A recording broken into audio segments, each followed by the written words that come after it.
Kita mulai dari sinopsis terlebih dahulu, santai lah ya.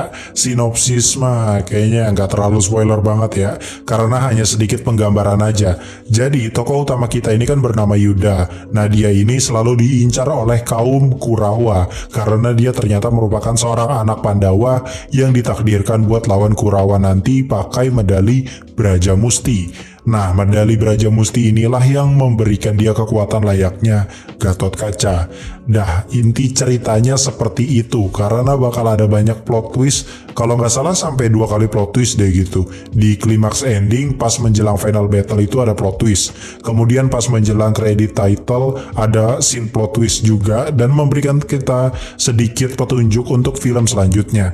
Tenang aja, kalian bisa langsung balik karena nggak ada post credit scene kalau nggak salah ya. Cuman kayak abis logo Satria Dewa Gatot Kaca, terus ada scene tambahan gitu. Setelah credit title mah udah nggak ada.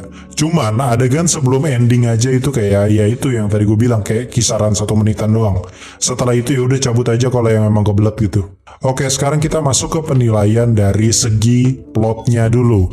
Menurut gue pribadi, ini adalah formula yang jauh berbeda seperti Industri Bumi Langit dengan film Gundalanya. Kalau Gatot Kaca ini ternyata dia lebih fun dengan konsep naik turun ala MCU.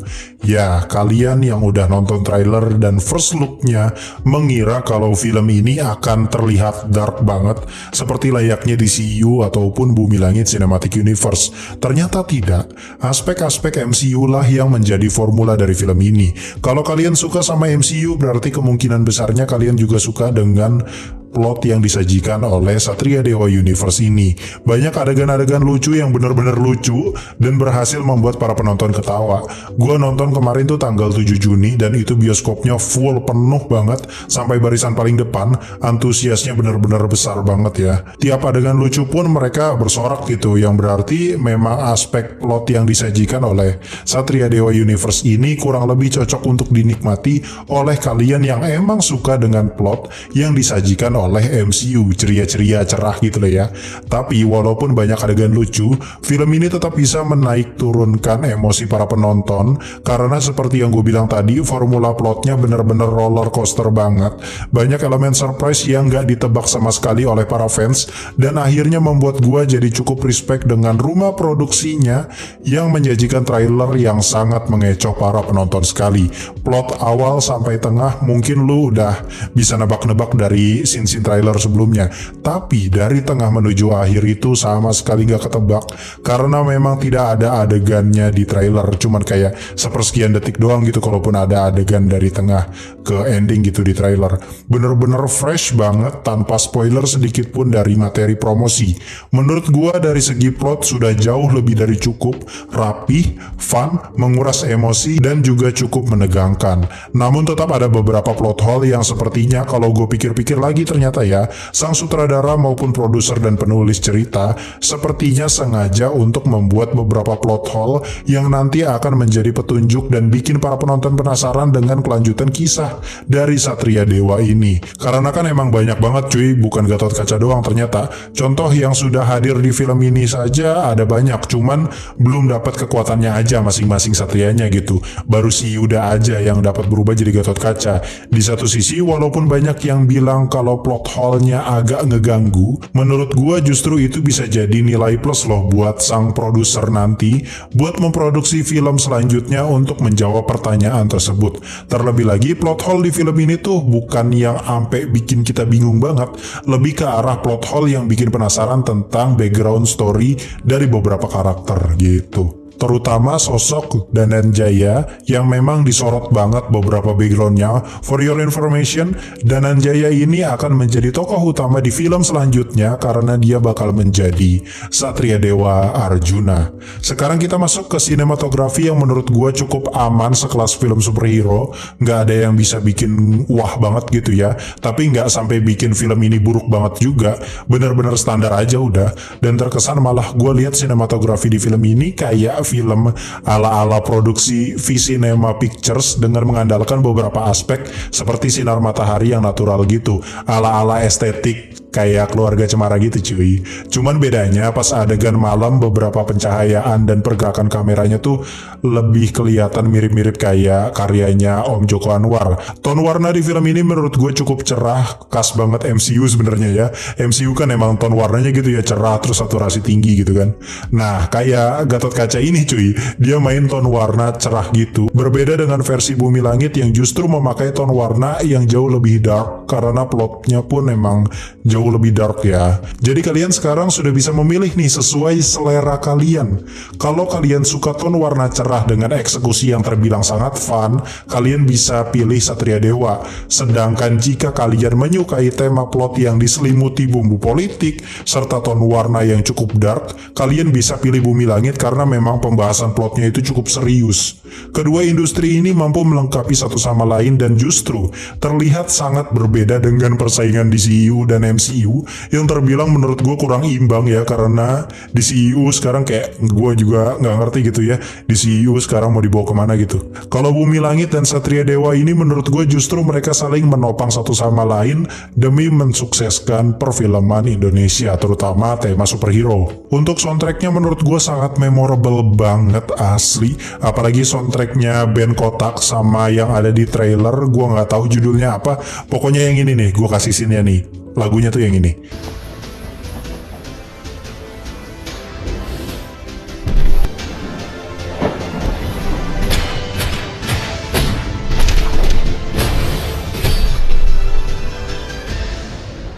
Percaya deh, setelah lu nonton Satria Dewa Gatot Kaca ini, ketika lu denger musik yang itu tadi tuh, yang gua tunjukin, lu langsung inget itu adalah musiknya Satria Dewa Universe. Karena memang cukup memorable dan penempatan soundtracknya itu tepat banget. Di setiap adegan tuh kayak banyak musik gitu cuy. Mirip kayak The Batman sama No Way Home gitu, OST-nya kan kayak mudah diingat dan memorable gitu ya. Gatot Kaca dan Gundala juga sama-sama memorable dalam segi OST. Makanya, seperti yang gue bilang tadi, Bumi Langit dan Satria Dewa ini jadi terkesan saling mensukseskan perfilman Indonesia. Performa para aktor sendiri luar biasa bagus semua, dan akhirnya ini menjawab semua hinaan netizen yang bilang Rizky Nazar tidak worthy atau tidak cocok buat jadi Gatot Kaca karena kayak kurang kekar gitu kan. Banyak yang komen kayak gitu. Lo yang kemarin hina nih film karena Rizky Nazar nggak worthy, sekarang lo coba tonton filmnya, baru lo paham pasti kenapa ternyata di set seperti itu. Nih gue kasih spoiler dikit nih ya. Jadi ternyata di awal film itu sampai pertengahan kita diliatin kalau sosok Yuda yang diperankan oleh Rizky Nazar ini memang sengaja di set badannya seperti itu dikarenakan kondisi ekonomi yang sangat buruk. Dia saja kayak digambarkan gak bisa makan malam dan hanya ngemil kerupuk emping gitu demi bisa bayar kontrakannya. Itu pun ujung-ujungnya diusir juga. Dari sini lo akhirnya pasti bakal sadar kalau sosok Yuda memang di set seperti itu karena Satria Dewa Universe memang ingin nge-build karakter Yuda bener-bener start from zero to hero. Bener-bener dari remaja yang gak punya duit, kuliahnya putus, kerjanya freelance yang masih terbilang newbie gitu ya. Jadi struggle-nya tuh dapet gitu cuy. Lagi-lagi ini mengingatkan gua dengan tokoh Sancaka sebagai sosok Gundala, dimana sosok Sancaka ini kan benar-benar di set juga kan dari zero to hero-nya.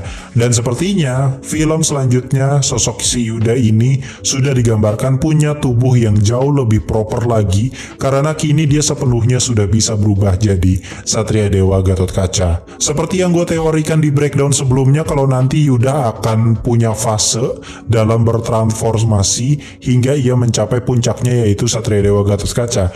Adegan pertarungan atau actionnya udah sangat ajib dan banyak banget ternyata adegan pertarungannya gitu ya. Kira-kira lebih dari 5-6 adegan pertarungan gitu udah kayaknya, gue lupa ada berapa. Apalagi performa dari Kang Cecep Arif Rahman dan Yayan Ruhian, itu mantap banget cu.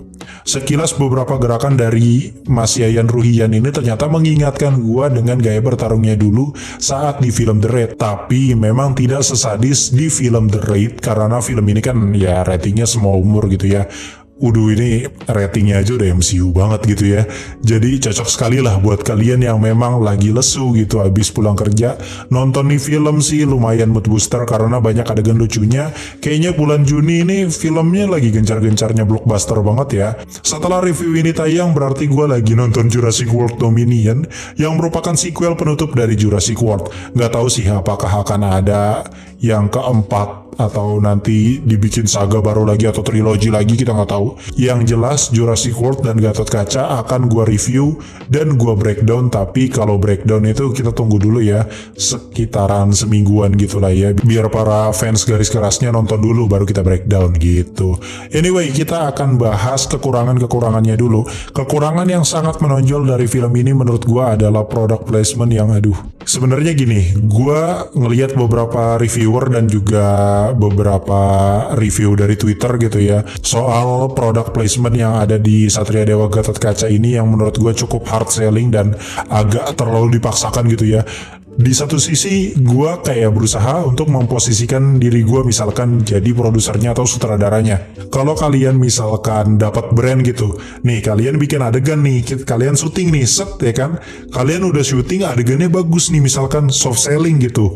Nah kita kasih soft filenya ke pihak brandnya, tapi pihak brandnya nggak mau approve, dia maunya misalkan oh jangan kayak gini dong, misalkan yang hard selling aja, misalkan mereka mintanya kayak gitu, dan kita akhirnya milih syuting ulang dan akhirnya pakainya yang hard selling. Jadi menurut gue, setahu gue ya, kalau yang namanya product placement kayak gitu itu teh tergantung dari permintaan dari para brandnya ini gitu, setahu gue sih gitu ya. Cuman kita nggak tahu nih kalau misalkan di dunia perfilman ini bakal kayak gimana, ada kong kali kongka apa gimana. Tapi setahu gua kalau yang namanya brand nempel di salah satu film ataupun video dan lain sebagainya itu tuh tergantung kemauan mereka gitu, dan kita memenuhi kemauan mereka karena ya duitnya dari mereka gitu kan. Tapi emang jujur ya, kekurangan itu kelihatan banget sih soal produk placementnya itu. Kayak ya beberapa brand lagi tuh, entah itu permen, entah itu minuman gitu, maksud gue ya nggak terlalu sampai digituin juga kali ya nggak sih. Kayak maksud gue kayak dipaksakan banget anjir, cuman ya nggak apa-apa sih, nggak apa-apa juga gitu maksud gue. Siapa tahu emang duit mereka gede gitu kan, nyumbang buat Satria Dewa Universe, dan emang duitnya dipakainya untuk hal yang bagus kok gitu kan, CGI-nya jadi cakep gitu kan, berarti kan itu butuh cuan yang luar biasa gitu ya nggak sih. Skor dari film ini sudah gua taruh di awal video. Mungkin sekian review Satria Dewa Gatot Kaca ya, sangat menghibur sekali dan sangat recommended filmnya buat ditonton, apalagi kalian fans Marvel dengan formula film yang menyenangkan gitu ya. Tonton aja deh buruan karena memang bagus film ini cuy, sumpah. Dan menurut gue ya, ini pendapat pribadi gue, Mas Hanung Bramantyo ini emang jago ya bikin film yang memang dicocokin sama selera banyak orang gitu cuy. Kalau lu lihat film Mas Hanung Bramantyo itu kan kayak memang kebanyakan main aman di segmen pasar semua umur ataupun 13 tahun gitu ya. Jadi ya itu emang area film cuan ya gak sih.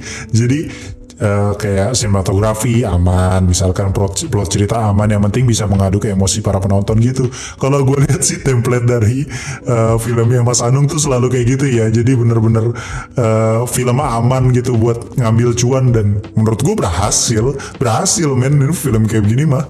Oke, mungkin sekian dulu, gue Klepon X pamit undur diri, and I'll come see you next time.